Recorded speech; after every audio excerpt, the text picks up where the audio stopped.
right. So children, today we're going to read a really great book. It's called Whoosh by Lonnie Johnson and Super Soaking Stream of Inventions. So following our science theme. Every day brought a challenge for young Lonnie Johnson. The challenge of finding space for his stuff. 6 Johnson kids were squeezed into their parents' small house in Mobile, Alabama. Lonnie would have loved a workshop of his own, but there just wasn't enough room. There was nowhere to keep his rocket kits.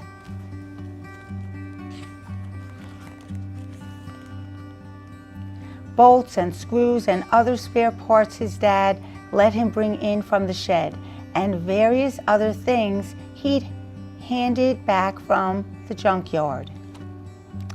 Lonnie loved building and creating ideas for inventions, and it just kept on flowing.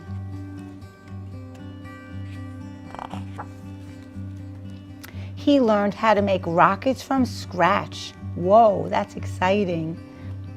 Kids at school gathered to watch Lonnie launch them, and he learned how to make rocket fuel.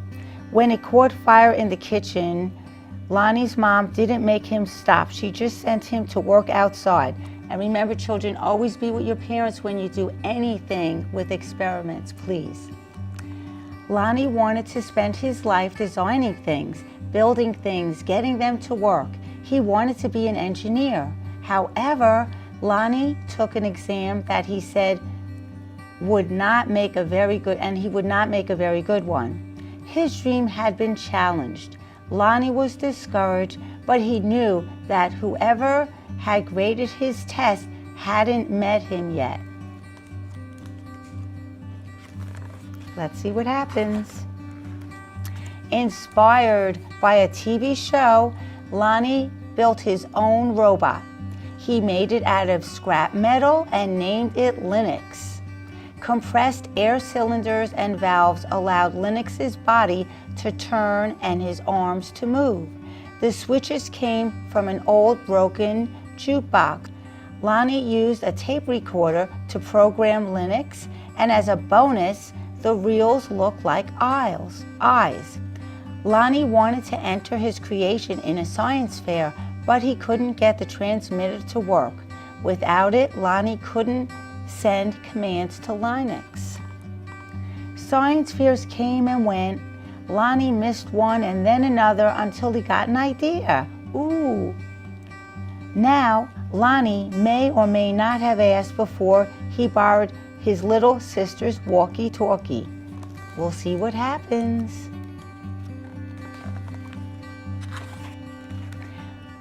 But it fixed the transmission issue.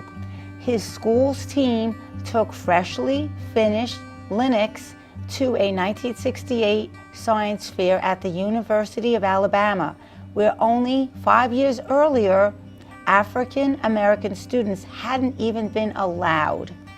Having to compete in a place that wasn't very welcoming, now was a challenge.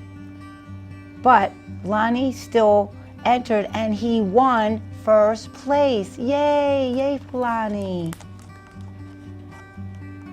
Soon Lonnie left his home to go to college, where he stood out as a self-confident, insightful, creative thinker. He stood out as a student who asked the right questions, precisely defined problems, and formulated solutions. And he stood out as the guy who built his own booming sound system out of cast-off electronics. It even had lights that flashed in sync with the beat. Lonnie sometimes studied right in the middle of his own parties. The extra studying paid off. He became an engineer after graduation, and that took him beyond Alabama, way beyond. When NASA was sending an orbiter and probe called Galileo to Jupiter, the space agency needed to ensure a constant supply of power to the orbiter's computer memory. The engineer who had to figure out how to do it was Lonnie. Wow, that's amazing. His challenge was to come up with a lightweight backup system able to keep essential functions going in case the main power was lost. And he did it. That's amazing that he worked on this special project from NASA called the Galileo Project. Ideas for other problems to solve just kept on flowing. And they flowed whether Lonnie was working with hundreds of people at NASA or up late tinkering with his own inventions. And finally his own workshop. And Lonnie just kept on creating more and more exciting inventions. One day, the stream that blasted across the room was so powerful from a creation that he made. It gave Lonnie an idea for yet another invention. This he thought would make a great water gun. And we all know about those. Those are so much fun to use in the summer. First he had to find or make the parts, including a pump small enough for a child to handle. Then he had to glue the parts together into a prototype, an early version with room for improvement. And he kept making it and making it until he perfected it. He went to a toy company, and then finally he heard a yes to his great invention. And he was so excited to be sharing this with other people.